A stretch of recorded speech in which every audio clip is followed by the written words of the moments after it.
L'assureur, maître des préjudices ou de la malice? Efficace et pas cher. C'est la maths que je préfère.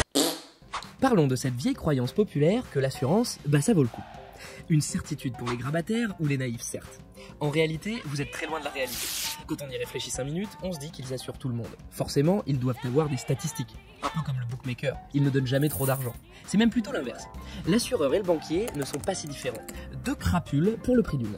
Vous, les grands faisans, se promenant dans le champ, sans vous douter une seule seconde que l'assureur-chasseur veut vous abattre de sang-froid.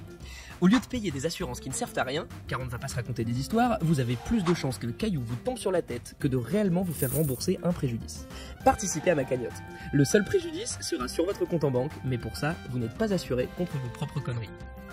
L'assureur est vicieux, perfide. Quand vous l'entendez parler, on dirait presque qu'il s'inquiète pour votre vie. Avec lui, tout peut arriver. Il commence toujours par leur phrase. Imaginez, il vous arrive. Déjà là, vous êtes mal. Le requin sort l'aileron de l'eau pour la première fois. À les écouter, vous pouvez vous faire percuter en pleine mer par un chameau complètement bourré qui aurait pris le contrôle d'un yacht sans le vouloir. C'est volontairement exagéré, mais sachez que le ridicule ne les tue pas, bien au contraire. Ils feront tout pour vous persuader d'absurdité, un système bien rodé qui manque volontairement de clarté. Leurs milliards de pages, leurs clauses, leurs petites étoiles, une mise à mort est déjà programmée. Vous vous rendez compte qu'il y aura toujours une objection en cas de sinistre, mais vous signez quand même. C'est très malin de leur part, après tout, vous êtes obligé de souscrire pour être dans les clous. Et d'un autre côté, ils savent pertinemment qu'ils ne vous donneront pas un seul centime, sauf cas extraordinaire. Bon, vous allez me dire, ça c'est pour les assurances obligatoires. Pour ce qui est des facultatives, le constat est encore plus terrible. Vous êtes le célèbre oiseau à plumes de choix, celui sur qui l'on compte pour faire son chiffre d'affaires.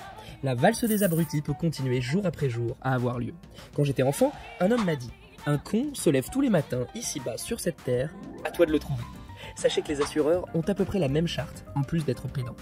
Nous pourrions facilement comparer l'assureur à un acteur porno. Après tout, vous reléguer au stade de simple sodomite ne lui fait pas bien peur, au contraire. Il s'emploie jour après jour à vous mettre à genoux et vous en redemander sans cesse.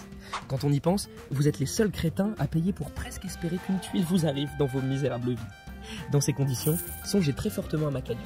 Certes facultative, mais ô combien jouissive. PS, en plus, grâce à ma cagnotte, aucun risque de casse. Et je ne fais pas de mensualité, un seul paiement suffira.